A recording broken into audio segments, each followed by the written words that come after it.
언제 어디서나 함께하는 진리. 들려주는 대수내보.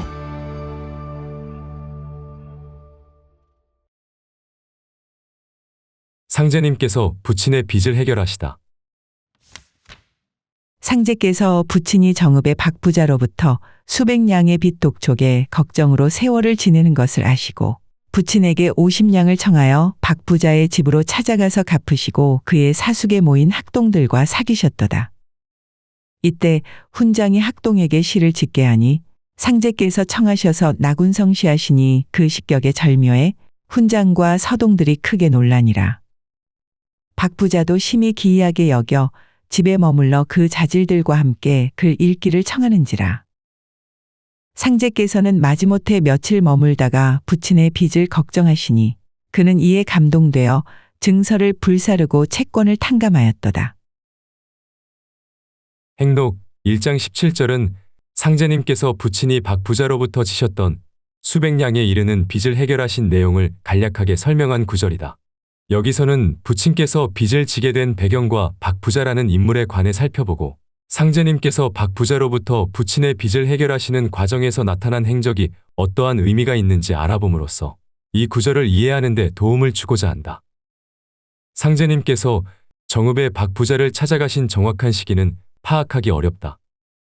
다만 그 대략적인 시기를 살펴보면 이 일이 13세 되시던 해에 정읍장에서 도난당한 모시배를 고창장에서 되찾아 파신 일 이후로 보는 기록이 있다.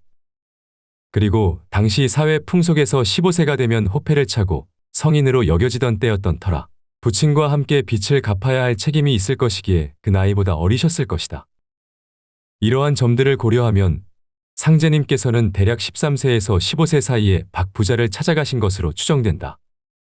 상제님의 부친께서는 박부자로부터 수백 냥의 돈을 빌리고 그 빚 독촉에 대한 걱정으로 세월을 보내셨다. 얼마나 큰 빚인지 분명하지는 않으나 현재 화폐 가치로 수천만 원에 이르는 것으로 추산되며 19세기 후반 가옥의 가격을 기준으로 보면 한양의 기와집을 마련할 만큼의 큰 금액이었다. 상제님의 부친께서 빚을 진 사정은 전해진 기록이 없다. 당시 상황을 살펴보면 19세기 후반 조선에서는 삼정의 문란으로 백성의 조세 부담이 심했다. 더욱이 상제님께서 6세 무렵인 1876년에는 가뭄이 발생했고 1879년에는 큰 홍수가 나는 등 기상변동이 심해서 흉년이 이어지고 전국적으로 기근이 발생하는 등 어려움이 더해지던 때였다. 이 시기에는 많은 사람이 생존을 위해 부호들로부터 돈을 빌릴 수밖에 없었고 이러한 현실에서 부친께서도 생계를 잇고자 빚을 지신 것으로 추정된다.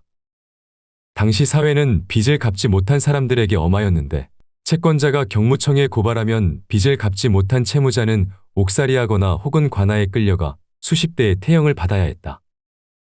이뿐만 아니라 연좌제로 인해 채무자가 사망하거나 빚을 갚지 못한 경우라도 부인이나 자손은 물론 친척과 동거인이 그 채무를 갚아야만 했다.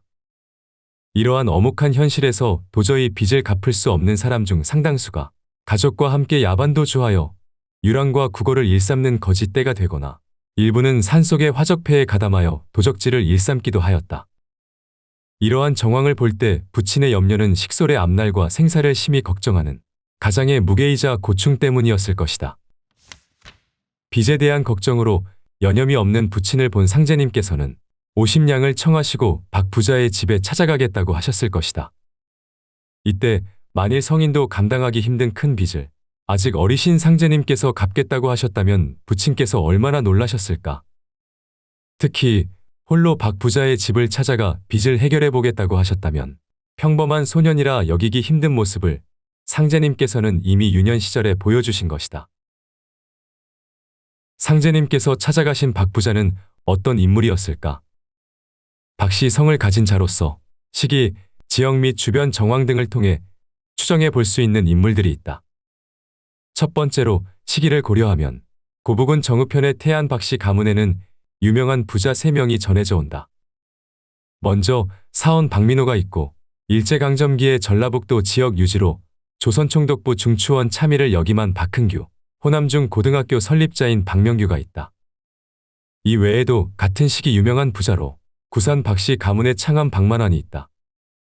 이중 생물연대로 보면 박흥규와 박명규는 상제님께서 탕강하신 1871년 이후 출생자들이기에 배제되므로 박민호와 박만환이 유력한 인물로 볼 수 있다. 두 번째로 지역 및 주변 정황을 살펴보면 박민호는 상제님의 방문 시기에 거주한 지역을 참작해 볼 때 정읍현 장명리에서 출생하고 이후 그곳을 크게 벗어나지 않고 계속 거주하였다. 그는 60대 초반의 나이로 손자를 자질로서 둘 수 있는 연령이었다. 박만환의 경우 당시 지역을 대표했던 이름난 부자로 꼽힌다. 상제님께서 찾아가셨을 때 그의 나이가 30대 중반으로 추정되므로 슬하의 자질들을 두고 있을 나이였다. 또한 그가 태어난 흑암마을은 현재 정읍시 농소동에 속해 있고 상제님 생가와도 그리 멀지 않다. 더군다나 삼천석 지기의 이름난 지주 가문이었다.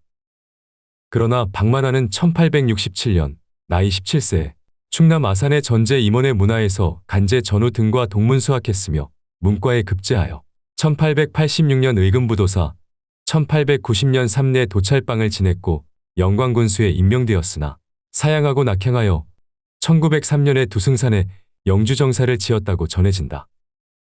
이를 보면 1867년부터 1890년대 초반까지 자신이 살던 곳을 떠나 아산에서 간제 전후와 공부하고 여러 지역에서 벼슬을 하였음을 알 수 있다. 따라서 상제님께서 찾아가신 시기에 그는 다른 지역에서 활동했으므로 박만환은 박부자로 보기는 어렵다는 것을 알 수 있다. 이로써 가장 유력한 인물로 보이는 박민호에 관해 살펴보면 그는 어려서부터 효성이 지극하여 아버지의 병환에 단을 쌓고 산재를 올려 효험을 얻으니 마을 사람들이 정읍 고암서원의 효자로 청거하였다. 1876년 호남 지방에 극심한 가뭄이 들자 식량을 나누어 주고 1500량을 내어 정읍에 호포를 대납하는 등 두 해에 걸친 가뭄 동안 무려 8000석을 베풀었다. 그러자 1878년 창덕 궁의장 동지중추 부사를 제수받고 이듬해 8월 정읍현에는 가선대부 동지중추 부사 박민호 포덕회 중비가 연지원 큰 길가에 세워졌다고 한다. 이렇듯 박민호는 정읍 일대의 대부호이자 자선가로 명망이 높았다.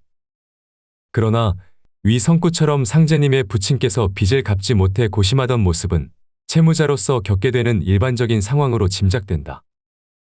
상제님께서는 박 부자의 집에서 50냥으로 빚 일부를 갚으시고 그의 사숙에 모인 학동들과 사귀셨다. 사숙은 개인이 세운 서당이나 글방을 뜻하는데 대개 문벌가나 유력가가 그들의 자제 교육을 위하여 훈장을 초빙하고 교육 경비를 부담하는 형태가 많았다. 사숙의 학동들이 모여 있었던 것으로 보아 박 부자는 부호답게 집안의 자식뿐만 아니라 고을의 아이들까지 교육하는 큰 규모의 서당을 운영했음을 알 수 있다. 이곳에서 상제님께서는 훈장이 학동들에게 시를 짓게 할 때 따로 청하시어 나군성시하셨다.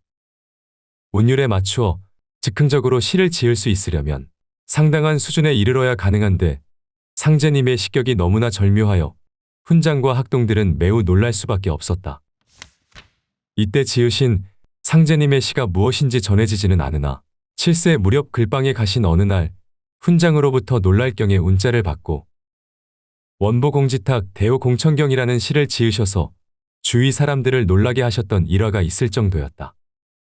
또 부친께서 훈장을 초청하여 상제님께 천자문을 가르치게 하였을 때 하늘천과 따지를 읽으시고 하늘천에서 하늘의 현묘를 찾았고 따지에서 땅의 오묘한 이치를 간파하기에 그 이상 배울 것이 없으니 훈장을 돌려보내 사이다.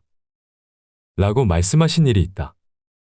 하늘과 땅을 놀라게 할 만한 기계와 천지의 이치를 꿰뚫고 계신 상제님이셨으니 그 시격에 박 부자도 경탄을 넘어 기이함마저 느낀 것은 당연한 일이었을 것이다. 그리하여 박 부자는 그의 자질들과 함께 글을 읽으며 머물 것을 청하였고 상제님께서는 마지못해 며칠 지내셨다. 계시는 동안 부친의 빚을 심히 걱정하시니 이를 지켜본 박 부자는 상제님의 시격을 크게 기이하게 여기던 터에 지극한 효심까지 느끼게 되자 마침내 채권을 탕감해주게 된 것이다. 아무리 부자라도 수백 냥의 빚을 특별한 이유 없이 탕감해주기는 어려웠을 것이다. 과거제를 시행했던 조선에서 글을 잘 쓰는 것은 매우 중요한 능력이었으며 시격의 수준은 이를 대변하는 것이었다. 또한 당시 유교 사회에서 효는 으뜸가는 덕목으로 여겨졌다. 박 부자 역시 어려서부터 효성이 지극하였고 어려운 처지에 놓인 사람을 도울 줄 아는 인물이었으므로 부친의 빚을 걱정하시는 상제님을 외면하기 힘들었을 것이다. 따라서 글공부와 효의 덕목을 중요시하던 조선 사회의 정서에서 박 부자의 인물됨을 보았을 때 상제님의 비범함과 효심은 그를 매료시키고 감동을 주기에 충분한 것으로 여겨진다. 한편 무상한 지혜와 권능의 소유주이신 상제님께서는 7세부터 이미 다른 서동에게 장원을 주려는 훈장의 속셈을 꿰뚫고 문체와 글자를 분별치 못하게 하시는 등 여러 차례 신이한 능력을 보여주기도 하셨다. 그런데 이러한 권능을 쓰지 않으시고 인세의 일을 몸소 겪으시면서 부친의 빚을 해결하셨다. 이는 인간사의 통정을 고려하여 그 순리에 따라 일을 처리하신 것으로 볼 수 있다.